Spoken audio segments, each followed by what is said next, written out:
সোহেল ভাই, তাহলে আওয়ামী লীগ আর আপনার কোনো ভাবনায় এই মুহূর্তে নাই? আমি দেখেছি যে নির্বিচারে মানুষকে, ছাত্র সমাজ এবং সাধারণ নিরীহ মানুষের উপর গুলি চালানো হচ্ছে। মানে আমি খুবই আমি জাস্ট একটা কথা বলতে চাই, জি। আমি হাত জোর করে সবার কাছে অনুরোধ করব। জনাব সোহেল তাজকে আমরা অনেক ধন্যবাদ এবং কৃতজ্ঞতা জানাতে চাই। তিনি তার এই ব্যস্ত সময়ের মধ্যে আমাদেরকে সময় দিয়েছেন। আপনাকে আন্তরিক ধন্যবাদ এবং কৃতজ্ঞতা আমাদের পক্ষ থেকে। আ আপনাকেও অনেক ধন্যবাদ এবং আপনার আপনার দর্শক শ্রোতাদেরকেও আমার সালাম এবং শুভেচ্ছা। সোহেল ভাই, একটি প্রশ্ন এখন আসলে সবচেয়ে বেশি আসছে যে অন্তর্বর্তীকালীন সরকারের যে কাঠামো তৈরি হচ্ছে, সেই অন্তর্বর্তীকালীন সরকারের কাঠামোটাকে আপনি আসলে কিভাবে দেখছেন? ২ হচ্ছে, অনেক কথা এরকম আসছে যে আপনি আসছেন আওয়ামী লীগের নেতৃত্বে, আওয়ামী লীগের হাল ধরতে। তো সেটির ব্যাপারেও আমরা একটু আপনার কাছে জানতে চাই। আসলে আপনি জানেন যে জুলাই মাসে আমাদের ছাত্রদের উদ্যোগে একটি কোটা সংস্কার আন্দোলন শুরু হয়েছিল এবং যার ধারাবাহিকতায় এবং অনেক প্রাণহানির মধ্য দিয়ে আম, সেই দাবিটার এক পর্যায়ে এক দফাতে পরিণত হয় এবং বৈষম্য বিরোধী ছাত্র আন্দোলন প্রাণ আমরা হারিয়েছি। আবু সাইদ থেকে শুরু করে 4 বছরের ছোট্ট শিশু আজাদ, আমরা জানি যে পানি দিতে দিতে হৃদয় মুগ্ধ। মুগ্ধকে হত্যা করা হয়েছিল। এই সকল প্রাণ আমরা হারিয়েছি, শত শত তাজা প্রাণ আমরা হারিয়েছি। তো আমি তাদেরকে স্মরণ করছি এবং তাদেরকে শ্রদ্ধাভরে স্মরণ করছি এবং and I want justice for them. এবং প্রত্যেকটা হত্যাকাণ্ডর যেন সুষ্ঠুভাবে, নিরপেক্ষভাবে ইনভেস্টিগেশন হয় এবং প্রত্যেকটি হত্যাকাণ্ডের জন্য যারা দায়ী তাদেরকে চিহ্নিত করে আইনের আওতায় আনা হবে, সেটাই আমি এখন আকাঙ্ক্ষা করছি এবং that is also my demand. এবং আমি বিশ্বাস করি আমার সাথে বাংলাদেশের সকল জনগণ একমত হবেন। এখন এই ছাত্রদের আন্দোলনের মাধ্যমে একটি অভ্যুত্থান ঘটে গিয়েছে বাংলাদেশে। এই ছাত্র সমাজ, আমি যতটুকু দেখেছি, আমার তাদের সাথে পরিচয় নেই, কিন্তু আমি টেলিভিশনে যা দেখেছি, সোশ্যাল মিডিয়াতে যা দেখেছি, they very they themselves are very inspiring. তারা ইন্সপায়ার করছে মানুষকে, একটি নতুন বাংলাদেশের স্বপ্ন দেখাচ্ছে। আসলে এই নতুন বাংলাদেশ বা এই স্বপ্নটাই কিন্তু ছিল আমাদের মুক্তিযুদ্ধের স্বপ্ন। হ্যাঁ, একটি বৈষম্যহীন সমাজ, একটি সমাজ যেখানে মেধাই হবে মাপকাঠি, সবকিছুর মাপকাঠি। সোহেল ভাই, তাহলে আওয়ামী লীগ আর আপনার কোনো ভাবনায় এই মুহূর্তে নাই? মানে নিজের আসলে ব্যাপারে, মানে সোহেল তাজের অংশ। আসলে এই যে বৈষম্য বিরোধী আন্দোলন এবং কোটা সংস্কারের আন্দোলন যখন চলছিল, আমি আমার ফেসবুকে 2টা স্ট্যাটাস দিয়েছিলাম। একবার স্ট্যাটাস দিয়েছিলাম যে সমর্থন দিয়ে আমি বলেছিলাম যে যে কোনো কিছুই বাড়াবাড়ি করলে সেটা কিন্তু মানুষ মেনে নেয় না। হ্যাঁ, এবং মানুষের ভিতরে বিস্ফোরণ ঘটে।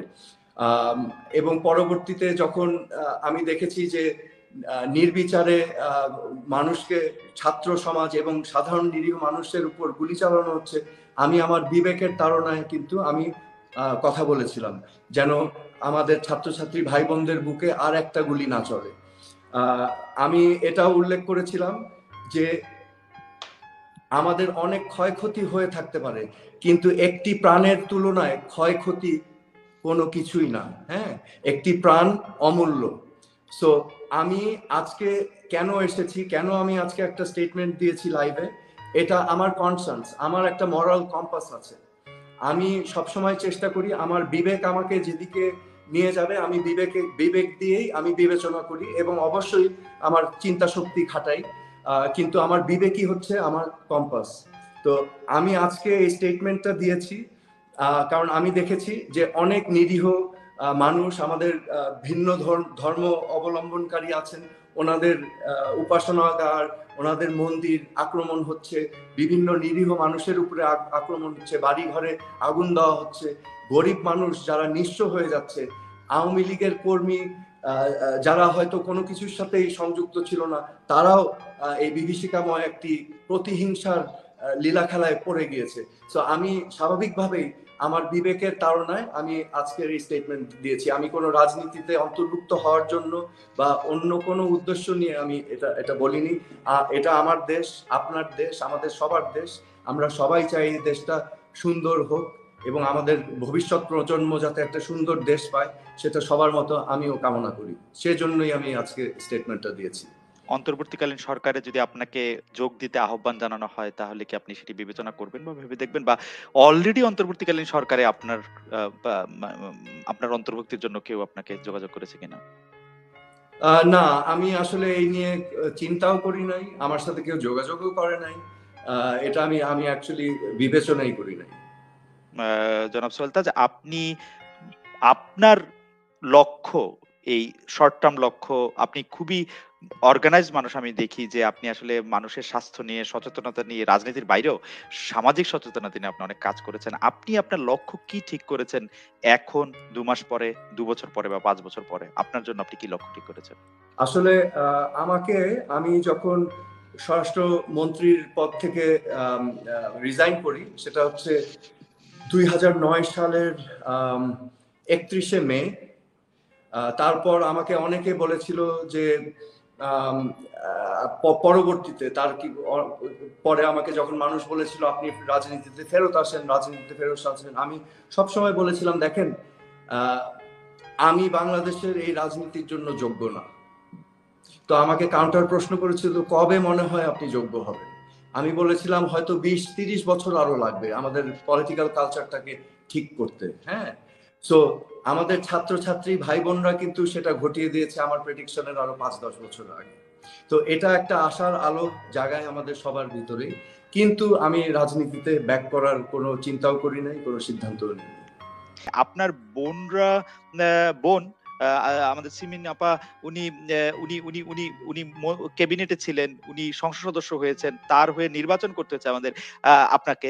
সেইটার ক্ষেত্রে কি আসলে অনেক বেশি টাকা দরকার বাংলাদেশের রাজনীতি করার জন্য? অনেকে যেটি বলে থাকেন যে যেহেতু পলিটিক্স করতে টাকা দরকার, যেহেতু তার কনস্টিটিউয়েন্সিতে তার মানুষের জন্য অনেক কিছু করার দরকার, সেই জন্য তাকে কিছুটা দুর্নীতি করতেই হচ্ছে, কারণ সে তো আর বাড়ি থেকে টাকা এনে দিবে না, বা এটা অনেকের থাকেও না। এগেন আমরা তো ঘুরে ফিরে ওই সিস্টেমের দিকে যাচ্ছি, right? Because the system is corrupted, because আপনার সিস্টেমটা ধসে পড়েছে, এই জন্য আপনার টাকা খরচ করতে হচ্ছে।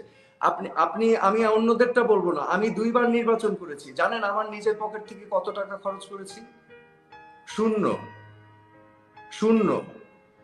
কারণ আমার এলাকার মানুষ, আমার জনগণ, তারাই কিন্তু বিভিন্ন জায়গায় ফান্ড রেজিং করে, তারা তাদের মতো করে চাঁদা নিয়ে তাদের নিজের পকেট থেকে দিয়ে গেট সাজিয়েছে, যা যা করেছে তারা করেছে। আমি তো কোনো টাকা খরচ করিনি। হ্যাঁ, সো আমার কাছে তো আশ্চর্য লাগতো যে আমি শুনছি যে ১০০ কোটি টাকা, ২০০ কোটি টাকা খরচ করছে নির্বাচনে। আমার জন্য এটা আশ্চর্যজনক ছিল যে এরা কি বলছেটা কি, ওয়াই? সো এই যে টাকা খরচ করতে হবে, দ্যাট ইজ আমাদের সিস্টেমের সমস্যা। এখানে কেন টাকা খরচ করতে হবে? ইলেকশন ক্যাম্পেইন, আচ্ছা আপনার তো নিশ্চয়ই মনে আছে ২০০৮ সালে নির্বাচনের আগে কিন্তু একটা প্রপোজাল ছিল, right? Reform proposal, electoral reforms, right? Do you remember? Right, yeah. তো ওইটা বাস্তবায়ন করলে তো এগুলো হতো না। You wouldn't need money for elections. তো কেন কিন্তু হয় নাই বাস্তবায়ন? কিন্তু সেই ইলেকট্রাল রিফর্মটা করলে অনেকটা, যেটাকে আমরা আসলে একটু প্রভাব ব্যবহার করে বলতে পারি যে তাহলে তার পানিটা ঘোলা থাকতো না, যেখানে মাছ শিকার করতে সুবিধা হয়। তা আমরা এবং তো ঘোলা পানি চাই না, সাধারণ আপনি মানুষ তো ঘোলা আপনি পানি চায় না। আপনি চান এই যে নাই, তরুণ কিন্তু সমাজ, এই যে ছাত্র সমাজ তো ঘোলা পানি চায় না। এরা তো ক্লিয়ার করে দিয়েছে, we want a clean fresh country, right? corruption free, অনিয়ম যেখানে থাকবে না। we want a system that works, জনগণের জন্য কাজ করবে। so why, কেন হয় নাই? এই প্রশ্ন আসলে আমি আপনাকে করতে চাই যে কেন হয় নাই, কারণ না না, আমরা এটা দেখেছি আমার যে প্রশ্ন। এই প্রশ্ন নিয়েই তো আমি যন্ত্রণায় ছিলাম। আপনি প্রশ্ন করছেন, অথচ এখন আপনি অথচ অথচ আমি আপনাকে একটা কথা না বললেই না। আমি তো ছিলাম, আমি তো ক্যাবিনেটে ছিলাম, আমি তো পলিসি মেকিং দেখেছি। ডু ইউ নো, আমি দেখেছিলাম যে এটা সম্ভব, ওকে, যদি ইচ্ছা থাকে। তাহলে আমি তো এই প্রশ্ন আপনাকে করতেই পারি, আপনি যেহেতু মানে খুবই কাছে। একজন প্রতিমন্ত্রী আর মন্ত্রীর পক্ষে সম্ভব না। শুধু একজনের পক্ষে সম্ভব, রাইট? এটা সম্ভব ছিল শেখ হাসিনার পক্ষে। আমাদের সিস্টেমে শুধু একজনের পক্ষে সম্ভব, কিন্তু সেটাও তো সঠিক সিস্টেম না। আমি কেন বলছি একজনের উপরে কেন পড়বে? দেখেন আমাদের ডেমোক্রেসি মানে কি? আপনার একটা ডেমোক্রেসির ভিতর পলিটিক্যাল পার্টিস থাকে, পলিটিক্যাল পার্টির ভিতরেও কিন্তু ডেমোক্রেসি থাকতে হবে, তাই না? আমরা যদি আওয়ামী লীগের কথা ধরি, আওয়ামী লীগের একটা ওয়ার্কিং কমিটি আছে, একটা প্রেসিডিয়াম আছে, একটা ডিসিশন মেকিং বডি আছে।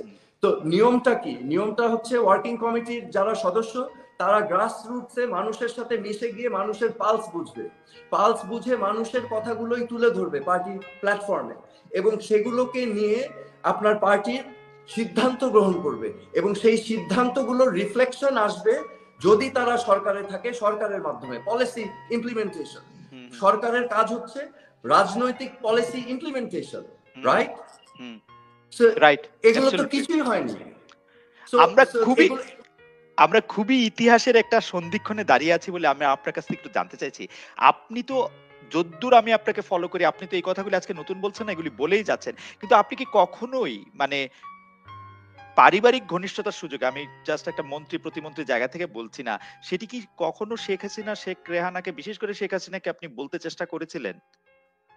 আমি যখন আমার প্রতিমন্ত্রীর দায়িত্ব পালন করেছি, আমি বিভিন্ন সময় ক্যাবিনেট মিটিং এ বলেছি, আমার যতটুকু বলা সম্ভব হয়েছে আমি জোর করে হলেও বলেছি অনেকবার।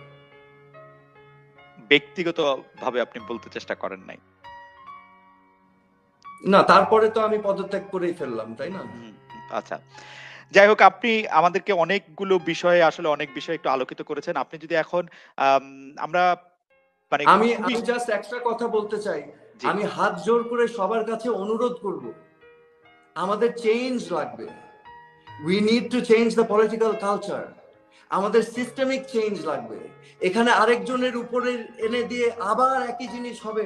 Please don't let this happen again in Bangladesh.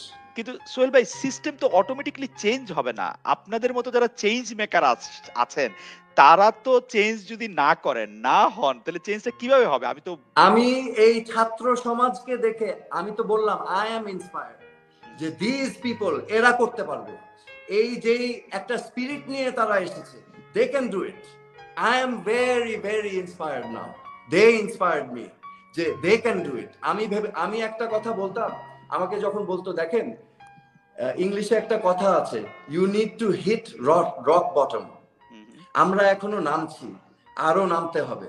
নেমে যখন পাথরটা একেবারে নিচে পড়বে, তারপর you think about getting up. Sohel ভাই, আপনার কাছে মনে হয় না এখন almost at rock bottom? Sohel ভাই, আপনার কাছে মনে হয় না যে আমরা অনেকগুলি নিউ রক বটম এর মধ্যে পাইছি? না, ওইটা বটম হয় নাই তখনও যাচ্ছিল, এখনো আই ডোন্ট নো।